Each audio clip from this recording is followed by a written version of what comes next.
उस आदमी ने कसकर अपने हाथ में रूबी को पकड़ा और तुरंत ही उसकी हथेली में बिजली और गड़गड़ाहट केंद्रित हो गई। समुद्र के ऊपर अचानक एक तूफान आ गया। कहा जाता है कि एलिजाबेथ के खून और ड्रैकुला के आंसुओं से 13 खास शक्तियों वाली रूबियां बनी थीं। जो भी इन रूबियों का मालिक बनेगा उसे असीम शक्ति प्राप्त होगी। हालांकि वैम्पायर कबीले के बीच हुए युद्ध के दौरान कई रूबियां खो गईं और अब कुछ ही परिवारों के पास बची हैं। इनमें से एक रूबी जर्मनी के वैम्पायर परिवार वामालिया कबीले के पास है। उन्होंने अपनी पहचान छुपा रखी है और एक छोटे से शहर में रहते हैं जहां वे रोज ताजा खून पीकर अपनी भूख शांत करते हैं। अलीसा को बाहर जाने की मनाही थी। कभी कभी कोई पक्षी घर में आ जाता और हर बार अलीसा बहुत खुश हो जाती। वह अब इस कैद भरी जिंदगी को और सहन नहीं कर सकती थी। इसलिए जब उसके पिता घर पर नहीं थे तो उसने चुपके से खिड़की खोल दी। उसका छोटा भाई उसे रोकने की कोशिश करता रहा, लेकिन अलीसा ने ठान लिया था। अलीसा छत पर चढ़ गई और खुशी खुशी अपने घर के पास से गुजरते एक लड़के को हाथ हिलाकर अभिवादन किया। उसने दौड़ लगाई और रात में छलांग लगाई और संयोग से उसकी मुलाकात एक लड़के से हुई जो हाथ में किताब पकड़े हुए था। अलीसा को यह लेखक बहुत पसंद था। दोनों ने बहुत ही आनंददायक बातचीत की, लेकिन जब लड़के ने उसका हाथ पकड़ा तो अलीसा खुद को नियंत्रित नहीं कर पाई और उसके नुकीले दांत फैंग्स दिखाई देने लगे। उसने तुरंत अपना सिर दूसरी ओर घुमा लिया और झूठ बोलते हुए कहा कि उसके दांत में दर्द हो रहा है। यह सुनकर लड़का दवाई ढूंढने के लिए घर के अंदर चला गया। इस मौके का फायदा उठाते हुए अलीसा वहां से भाग गई। वह तेजी से दौड़ी और घने कोहरे से एक व्यस्त सड़क पर उसने एक नारंगी उठाकर उसे जांचने के लिए देखा, यह जाने बिना कि स्टॉल की वस्तुओं को लेने से पहले भुगतान करना होता है। दुकानदार ने एलिसा का हाथ पकड़ लिया और उसने स्वाभाविक रूप से उसे डराने के लिए अपने दांत दिखा दिए। यह महसूस करते हुए कि वह एक पिशाच है, दुकानदार ने तुरंत मदद के लिए चिल्लाना शुरू कर दिया। एलिसा घबराकर भाग गई और कोई उसका पीछा करते हुए क्रूस लिए दौड़ा। उसके पास दीवार पर चढ़ने और खिड़की के जरिए घर में घुसने के अलावा कोई विकल्प नहीं बचा। इस घटना ने उसके परिवार के छिपने के ठिकाने को भी उजागर कर दिया। एलिसा घबरा गई और अपने पिता से माफी मांगने लगी। जब उसके पिता ने बाहर झांका तो उन्होंने नीचे भीड़ को जमा होते देखा। उन्होंने तुरंत दौड़कर उसकी दादी को जगाया जो एक ताबूत में लेटी थीं। दादी ने लहसुन और चांदी की जानी पहचानी गंध महसूस की। उसी समय एलिसा के छोटे भाई ने उसे एक तरफ खींचा और पूछा कि वह बाहरी दुनिया में इतनी दिलचस्पी क्यों ले रही है। एलिसा झिझक गई और सच्चाई बताना नहीं चाहती थी, लेकिन उसका छोटा भाई जो लंबे समय से उसी घर में रह रहा था पहले ही उससे अलग हो चुका था। उसने सवाल पूछते रहना जारी रखा। आखिरकार एलिसा के पास कोई और विकल्प नहीं बचा और उसने उसका हाथ पकड़कर अपने सीने पर रख दिया। तब खुलासा हुआ कि एलिसा के सीने में इंसानों की तरह दिल धड़क रहा था। इसी समय एलिसा के पिता ने कैल्विना, प्रसिद्ध वैम्पायर शिकारी, को देख लिया। स्थिति को गंभीर समझते हुए उनकी दादी ने रूबी पत्थर को सक्रिय कर मैग्नस को संकट का संकेत भेजा। फिर उन्होंने एक मोमबत्ती का उपयोग करके पर्दों में आग लगा दी और परिवार को तुरंत भागने का निर्देश दिया। भागते समय अचानक एलिसा को तेज दर्द महसूस हुआ। उसका बायां हाथ, उसके दिमाग में अचानक चमकती हुई तस्वीरें उभरने लगी। घने जंगल के बीच एक बूढ़ा आदमी ताबूत से जाग उठा और बुदबुदाया, यह अग्नि ने मुझे फिर से जगाया है। एलिसा कुछ समझ पाती उससे पहले ही रेड मास्क समूह ने घर में घुसपैठ कर ली। वह जल्दी से ऊपर की ओर भागी और एक कोने में छिप गई।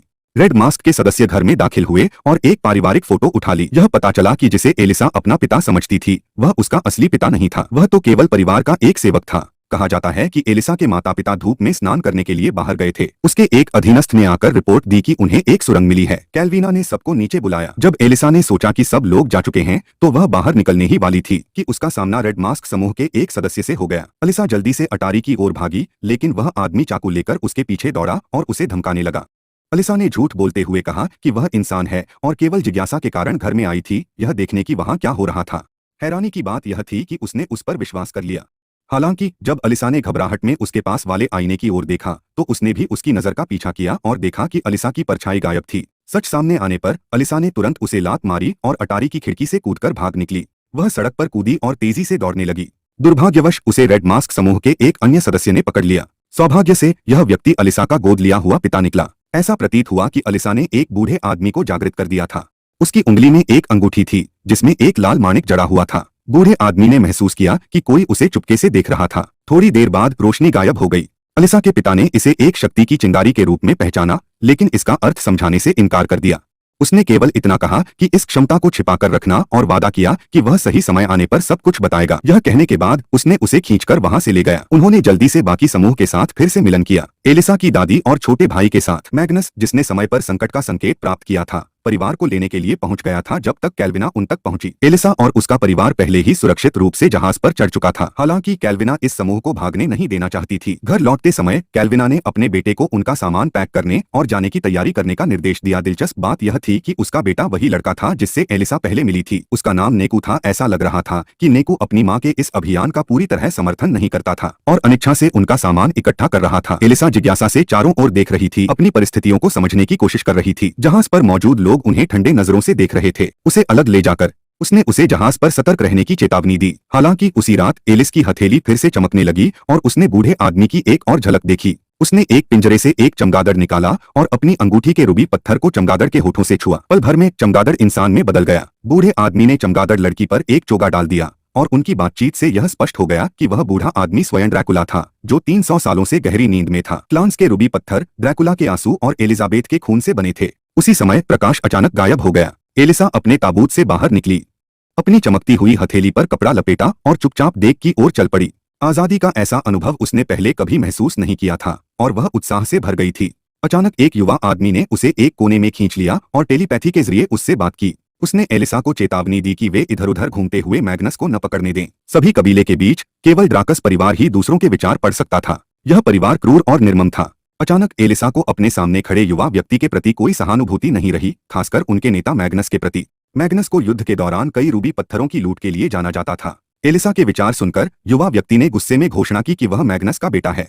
एलिसा शर्मिंदा हो गई और माफी मांगी, लेकिन युवा व्यक्ति गुस्से में ही रहा और तुरंत निचले डेक पर चला गया। एलिसा के गोद लिए पिता ने फिर उसे उनके कमरे में खींच लिया। जैसे ही एलिसा सोने की तैयारी कर रही थी, वह अजीब रोशनी फिर से दिखाई दी। उसी समय ड्रैकुला एलिजाबेथ की एक मूर्ति पर रेंग रहा था। वह महिला को पुनर्जीवित करने के लिए सभी रूबी पत्थरों को खोजने के लिए दृढ़ संकल्पित था, जिसे वह प्यार करता था। ड्रैकुला ने अपनी अंगूठी चमगादड़ टोंका को सौंपी और उसे नाव पर जाकर रूबी पत्थरों को इकट्ठा करने का आदेश दिया। अगर मिशन सफल होता तो ड्रैकुला सभी चमगादड़ों को आजाद कर देता। टोंका ने अंगूठी निगल ली और बदल गई। आकाश में उड़ते हुए जहाज को देखकर एलिसा समझ गई कि जहाज गंभीर खतरे में है। अचानक एक नीली आंखों वाला लड़का पास आया और बताया कि जहाज उनके परिवार की संपत्ति के किनारे पर रुक गया है। लड़के ने एलिसा को भोजन के लिए आमंत्रित किया। इस बीच एलिसा का छोटा भाई एक चूहे को सहला रहा था। दूसरे कबीले के बच्चे एलिसा को तिरस्कार भरी नजरों से देख रहे थे। लार्स, मैग्नस का बेटा, ने एलिसा से अपना परिचय देने को कहा। जब एलिसा ने अपने परिवार का नाम बताया तो उन्होंने उसका और ज्यादा मजाक उड़ाया और उसके कबीले को नीचा दिखाया। नीली आंखों वाले लड़के ने एलिसा का पक्ष लेते हुए कुछ शब्द कहे।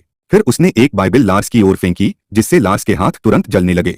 वह लड़का, जो निडर था, ने बाइबिल को शांतिपूर्वक उठाया। वह लुसियानो था, नुस्फेरिस परिवार का वारिस, और बाइबिल की शक्ति का उस पर कोई प्रभाव नहीं पड़ा। लार्स गुस्से में जादू का उपयोग करके लुसियानो को हवा में उठा लिया। लार्स की दो बहनें उस दृश्य पर हंस रही थीं, जबकि पास की मेज पर बैठे मैल्कम ने भी मजे में शामिल होने का फैसला किया। उसने अपनी हथेली से बिजली की एक चमक का इस्तेमाल करते हुए कई लड़कियों के बाल उड़ा दिए। लार्स की बहनों में से एक क्रोधित होकर मैल्कम पर हमला करने के लिए दौड़ी, लेकिन एलिसा पीछे हटने वाली नहीं थी। लुसियानो की रक्षा करने के लिए दृढ़ संकल्पित, उसने बहादुरी से संघर्ष में कूदकर लार्स पर हमला कर दिया। भोजन कक्ष तुरंत अराजकता में बदल गया, जब तक कि मैग्नस ने गुस्से में चिल्लाकर सबको रुकने को नहीं कहा। बच्चे अनमने ढंग से अपनी सीटों पर लौट आए। इसके बाद कबीले के नेता खड़े होकर बोले। मूल रूप से 13 कबीले थे, लेकिन युद्ध के बाद केवल 5 ही बचे। इटली में नेस्फेरिस कबीला, नॉर्वे में ड्रैकिस कबीला, इंग्लैंड में वायरिड कबीला, फ्रांस में पायरास कबीला। विमालिया रेड मास्क समूह के खिलाफ एकजुट होने और शांति और समृद्धि के भविष्य के लिए लड़ने के लिए उन्होंने एक स्कूल स्थापित करने का निर्णय लिया, जहां सभी उत्तराधिकारी एक साथ अध्ययन करेंगे और 5 कबीले की शक्तियों को साझा करेंगे। इसी समय टोंका जहाज की ओर उड़ रही थी। टोंका अपने परिवारों को अलविदा कहने वाले लोगों के बीच थी। जब उसने रूबी पत्थरों को देखा, उसने तुरंत इसकी सूचना ड्रैकुला को दी। अप्रत्याशित रूप से ड्रैकुला की छाया प्रकट हुई। यह पता चला कि ड्रैकुला के पास टोंका कबीले का रूबी पत्थर था, जिसने उसकी छाया को स्वतंत्र रूप से हिलने डुलने की शक्ति दी, जिससे वह लगातार टोंका का पीछा और निगरानी करता रहा।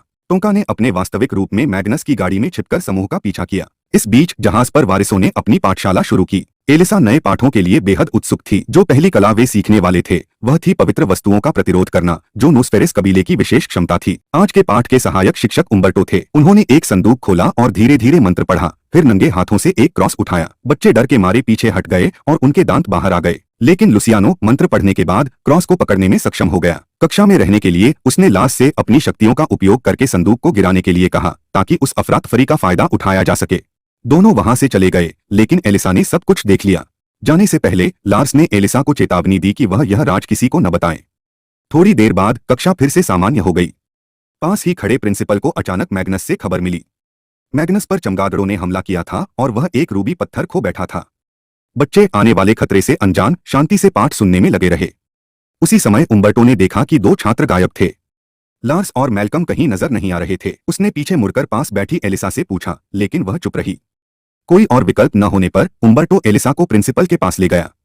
अनिच्छा से एलिसा ने सच्चाई बता दी। इस बीच दोनों शरारती छात्र सड़क पर चल रहे थे। मैल्कम ने अपना हाथ उठाया और बादलों को नियंत्रित करने के लिए बिजली का इस्तेमाल किया, जिससे बादलों को कुछ छात्राओं के ऊपर केंद्रित कर दिया। बारिश से बचने के लिए लड़कियां पास की जगह की ओर दौड़ पड़ी। मैल्कम और लार्स इस स्थिति से मनोरंजन महसूस करते हुए उनके पीछे पीछे उस इमारत में गए, लेकिन उन्हें यह एहसास नहीं था कि वह इमारत एक चर्च थी। जैसे ही वे अंदर गए उन्हें चक्कर आने लगे। अचानक दोनों जमीन पर गिर पड़े। ननों ने सोचा कि वे शैतानी ताकतों के प्रभाव में हैं और उन्होंने मैल्कम पर पवित्र जल छिड़कना शुरू कर दिया। ठीक उसी महत्वपूर्ण क्षण पर काउंटेस वहां पहुंची। उसने दरवाजे पर खड़ी नन को सम्मोहित कर दिया और लार्स और मैल्कम को अपने साथ ले गई। प्रिंसिपल ने उन्हें 1 हफ्ते के काम की सजा दी और लार्स ने गुस्से से एलिसा की ओर देखा। जब सब कुछ शांत हो गया तो एलिसा उनसे माफी मांगने गई और सफाई में मदद करने की पेशकश की। लार्स समझ नहीं पा रहा था कि एलिसा क्या सोच रही है, इसलिए उसने उसके विचार पढ़ने का फैसला किया। लेकिन जो उसने देखा वह था ड्रैकुला, जो एलिसा के विचारों के अंदर था। इससे पहले कि लार्स कुछ पूछ पाता, एलिसा को उसका दत्तक पिता अपने साथ ले गया। एलिसा की दादी के विपरीत उसका दत्तक पिता उसके साथ रहने के लिए रुका था। जब वे अपने क्वार्टर में लौटे तो एलिसा को काउंटेस ने बुलाया। उसने खुलासा किया कि वह एलिसा की मां को जानती थी और यह भी जानती थी कि एलिसा के दिल की धड़कन थी। इस बार वह अप्रत्याशित रूप से ड्रैकुला के अड्डे पर पहुंच गई। ड्रैकुला ने उसकी उपस्थिति को महसूस किया और तुरंत पहचान लिया कि वही लड़की उसे चुपचाप देख रही थी। उसने एलिसा पर जोर से प्रहार किया, जिससे वह उड़कर अपनी मूल जगह पर जा गिरी। एलिसा अपने ताबूत से जागी, जबकि ड्रैकुला ने सराय में मौजूद सभी लोगों का खून चूस लिया। ड्रैकुला का युवा रूप धीरे धीरे लौटने लगा। वह रिसेप्शन डेस्क तक गया, वहां एक आदमी को जगाया और उसे रूबी पत्थरों को ढूंढने में मदद करने का आदेश दिया। ड्रैकुला उस आदमी को बताने ही वाला था कि कहां जाना है, तभी उसने अचानक महसूस किया कि एलिसा उसे देख रही थी। इसके जवाब में उसने तुरंत उस कनेक्शन को तोड़ दिया, जिससे एलिसा को कोई महत्वपूर्ण जानकारी न मिल सके। उसी वक्त किसी ने ताबूत पर दस्तक दी। जैसे ही एलिसा ने ढक्कन खोला, लार्स की बहन ने उसके सिर पर पूरा पानी का बाल्टी उंडेल दिया। एलिसा ने अपने नुकीले दांत दिखाए और उनकी ओर झपटी, लेकिन वह पिटाई के बाद में कक्षा के दौरान अलीसा अपनी नोटबुक को घूरते हुए खोई खोई सी बैठी थी और अपनी मां को आखिरी बार देखने का दृश्य याद कर रही थी। ऐसा लग रहा था जैसे उसकी मां के हाथ से भी रोशनी निकल रही थी। प्रधानाचार्य ने देखा कि अलीसा ध्यान नहीं दे रही थी तो उसे खड़ा होने को कहा और अपनी कबीले की क्षमताओं के बारे में बताने को कहा। अलीसा के लिए बोलना कठिन हो रहा था।